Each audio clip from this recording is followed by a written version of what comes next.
Hello guys, welcome back to Asian competition classes. हमने शुरू किया है टीसीएस के प्रीवियस पेपर 2016 से 2020 तक के जितने भी आए हुए क्वेश्चन हैं हम सबको कवर करेंगे। और स्पेशली ये बैच रहेगा आपका ग्रुप डी का। ग्रुप डी में क्योंकि आपको पता है ग्रुप डी में कितने नंबर की 25 नंबर की अकेले साइंस का कवर होता है और ये बहुत मेजर पार्ट अदा करता है आपकी जॉब लेने में।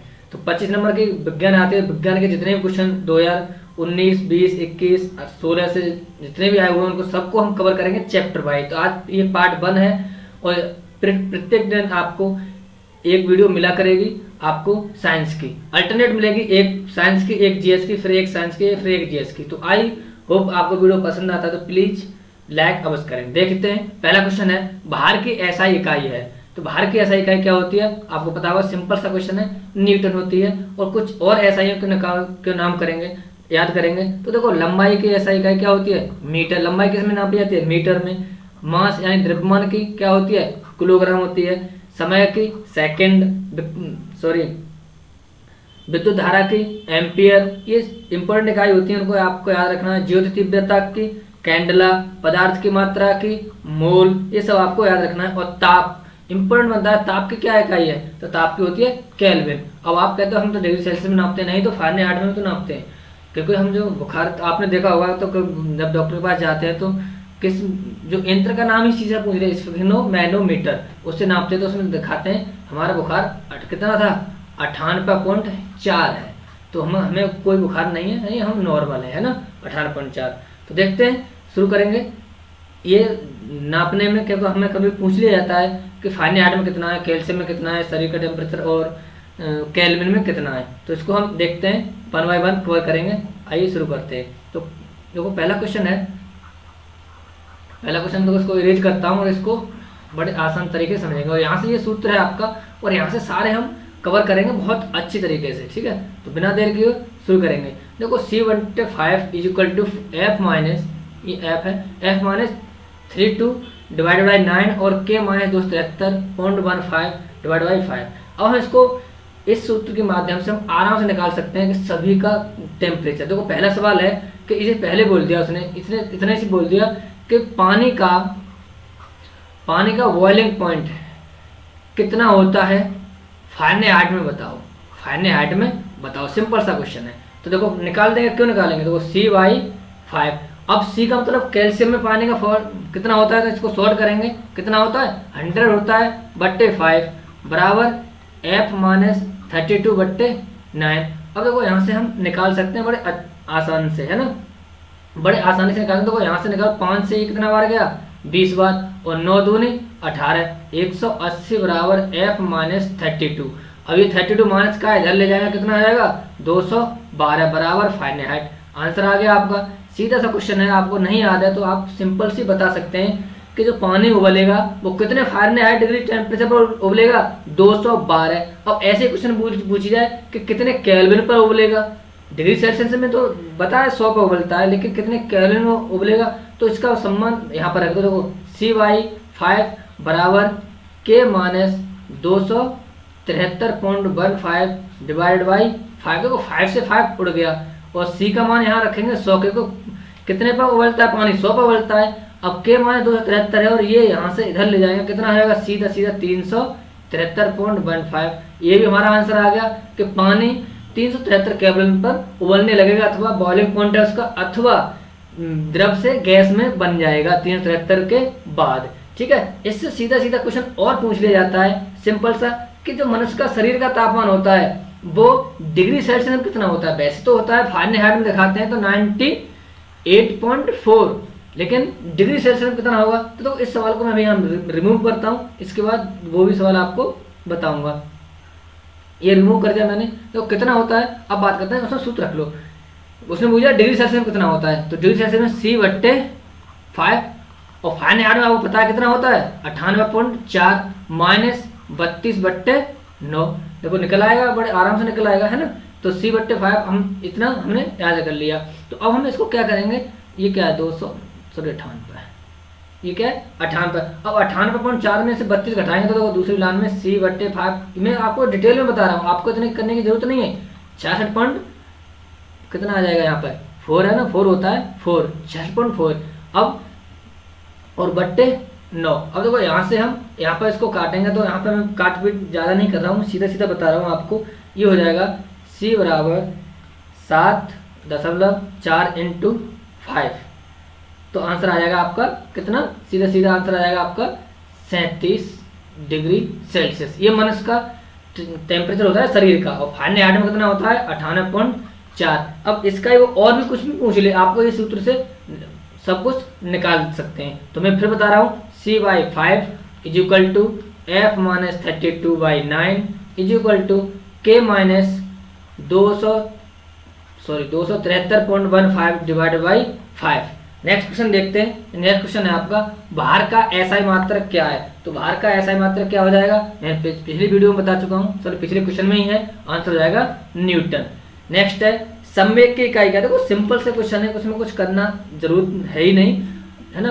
तो संवेग की इकाई क्या है, तो संवेग की इकाई हो जाएगी, क्या हो जाएगी संवेग की इकाई, किलोग्राम मीटर प्रति सेकंड। तो आंसर क्या हो जाएगा आपका ए हो जाएगा किलोग्राम। और संवेग बोलते किसको है, तो संवेग बोलते हैं मास इनटू वेग, यानी द्रव्यमान इनटू वेग को बोलते हैं। अब सीधा सीधा ये बोल लिया जाता है कि एक कार का वजन है मान लो 50 kg, और एक ट्रेन का वजन है 100 kg, ट्रेन इंटू 100 kg, और दोनों की स्पीड बराबर है।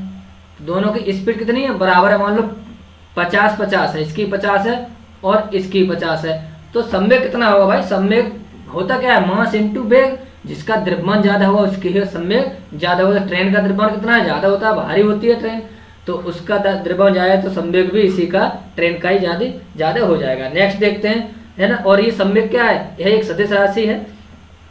नेक्स्ट देखते हैं, एक की और थोड़ी सी परिभाषा देखें तो किसी वस्तु पर लगा बल उस वस्तु के संवेग में परिवर्तन की दर को कहा जाता है।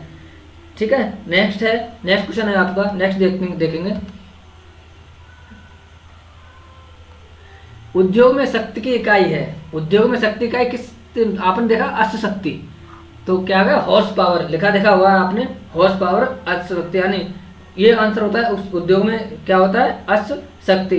शक्ति या विद्युत शक्ति वह दर होती है जिस पर कोई कार्य किया जाता है ना। और पावर बराबर, जैसे पावर बराबर क्या होता है, P है, जिसको हम P से डिनोट करते हैं, कार, P पावर बराबर कार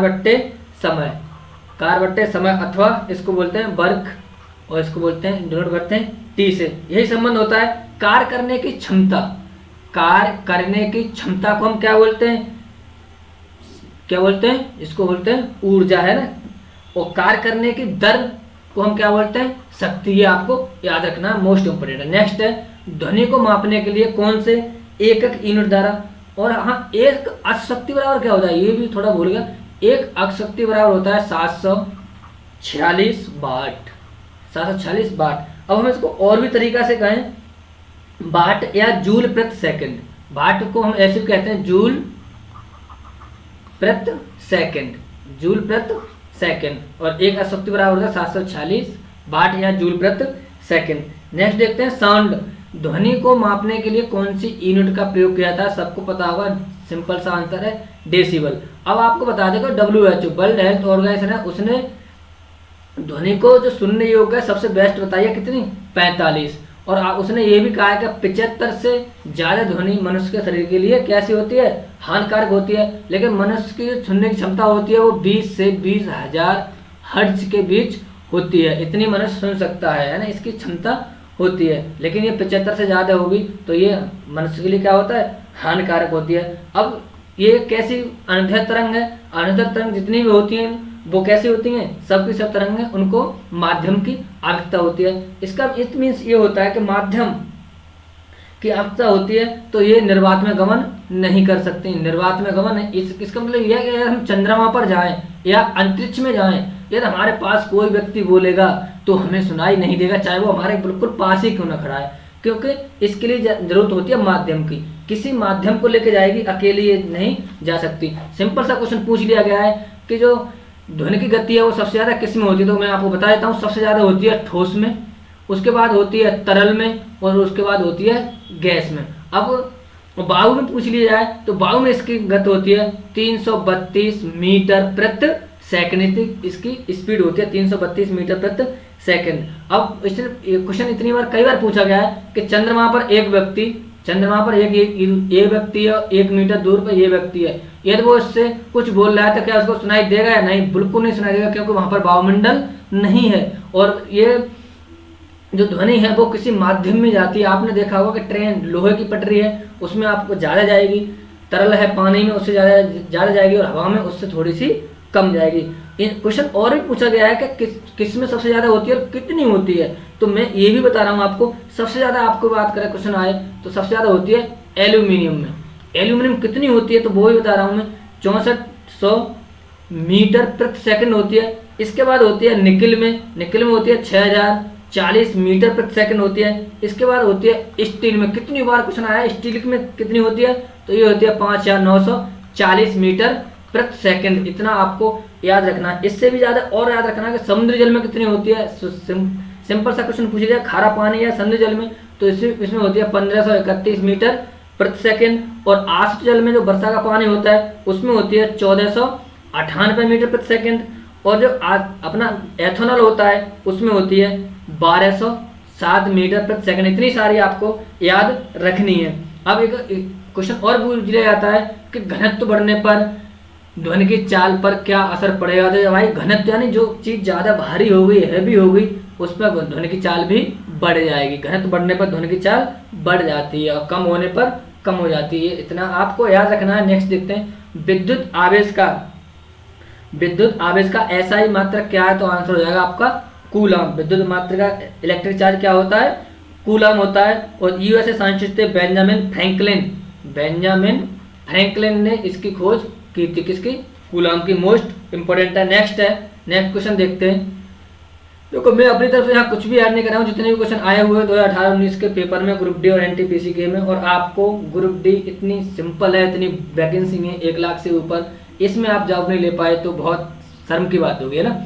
एक प्रकाश वर्ष, यहाँ पर क्वेश्चन मिस्टेक है। एक प्रकाश वर्ष निम्न में से किसकी इकाई है, सॉरी इतना ही है। प्रकाश वर्ष निम्न में से किसकी इकाई है, तो प्रकाश वर्ष होती है दूरी की इकाई। यानी एक वर्ष में प्रकाश द्वारा चली गई कुल दूरी को क्या बोलते हैं, प्रकाश वर्ष बोलते हैं। और एक प्रकाश वर्ष बराबर होता है 9, मैं यहाँ पर बता रहा हूँ 9.46 इंटू 10 की पावर 12 किलोमीटर, अथवा हम इसको मीटर में करें तो 9.46 इंटू 10 की पावर 15, क्योंकि 15 मीटर होता है ना।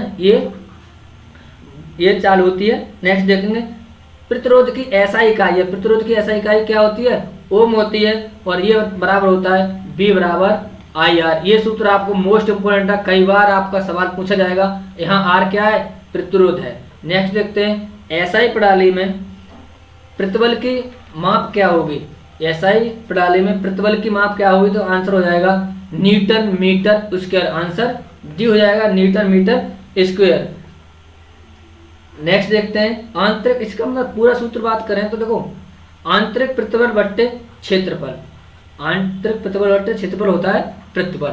नेक्स्ट क्वेश्चन है, मैं सारे क्वेश्चन आए हुए ही करा रहा हूं आपको, और आज जितने भी आए हुए क्वेश्चन है मैं सबको कवर कर रहा हूं। विद्युत धारा का SI मात्रक क्या होता है, तो विद्युत धारा का SI मात्रक सिंपल है, किसमें नापते हैं हम करंट को, एम्पियर में नापते हैं। आपको पता होगा विद्युत धारा का क्या होता है, एम्पियर होता है। नेक्स्ट देखते हैं आवेश की SI इकाई क्या है। अब आवेश आ गया, सीधा सीधा क्वेश्चन है, आवेश की इकाई क्या हो जाएगी, कूलम हो जाएगी। नेक्स्ट है ग्रुप डी में बहुत सिंपल से क्वेश्चन आते हैं, आपको 25 में से 20 तो बड़े आराम से, बहुत आराम से कर सकते हैं। निम्नलिखित में से किसकी इकाई ऊर्जा की इकाई के समान है, निम्नलिखित में से किसकी इकाई ऊर्जा की इकाई के समान है, तो सीधा सा आंसर हो जाएगा आपका क्या, शक्ति। शक्ति की इकाई, शक्ति को हम किस में नापते हैं, वाट में नापते हैं, है ना, और जूल में भी, तो आंसर हो जाएगा शक्ति। नेक्स्ट है शक्ति की इकाई को क्या कहा जाता है, तो शक्ति की इकाई को क्या कहा जाता है, जूल कहा जाता है ना। निम्नलिखित में से किसकी इकाई, कोई इकाई नहीं होती, निम्नलिखित में से किसकी कोई इकाई नहीं होती, तो आंसर हो जाएगा, कुछ मैंने कुछ गलत कहा है, नहीं, शक्ति की इकाई को जूल कहाँ कहा जाता है, सॉरी ये गलत कहा है ना, शक्ति की इकाई को वाट कहा है, शक्ति वाट में नापते हैं, जूल प्रति सेकंड, वाट बराबर होता है जूल प्रति सेकंड। सॉरी, निम्नलिखित में से किसकी कोई इकाई नहीं है, तो निम्नलिखित में से किसकी कोई इकाई नहीं है, तो आंसर हो जाएगा घनत्व की कोई इकाई नहीं होती, है ना। नेक्स्ट है विद्युत आवेश की एसआई इकाई क्या है? विद्युत आवेश की एसआई इकाई अभी मैं बता ही चुका हूँ, क्या है? कूलम होती है। निम्न में से अदिश राशि नहीं है, यानी सदिश राशि है। तो सदिश राशि कौन सी है? तो द्रव्यमान अदिश है, लंबाई अदिश है, बल क्या है? सदिश राशि है ना। देखो और भी बता दूं, देखो बल, त्वरण, वेग, विस्थापन, ये सब क्या है? सदिश राशि है। अदिश की बात करें तो कार्य, समय, दूरी, धारा, ये सब क्या है? अदिश राशियां। नेक्स्ट देखते हैं, नेक्स्ट क्वेश्चन है आपका, दबाव की ऐसा इकाई क्या है? दबाव की ऐसा इकाई क्या है? न्यूटन वर्ग सेंटीमीटर, न्यूटन प्रति वर्ग मीटर। मोस्ट इंपोर्टेंट, न्यूटन प्रति वर्ग मीटर, ये आपकी इकाई होती है दबाव की, है ना, जिसको बोलते हैं क्या, इसका क्या होता है वो, यूनिट पास्कल। पास्कल में इसको नापते हैं। दबाव का ऐसा मात्रक क्या है?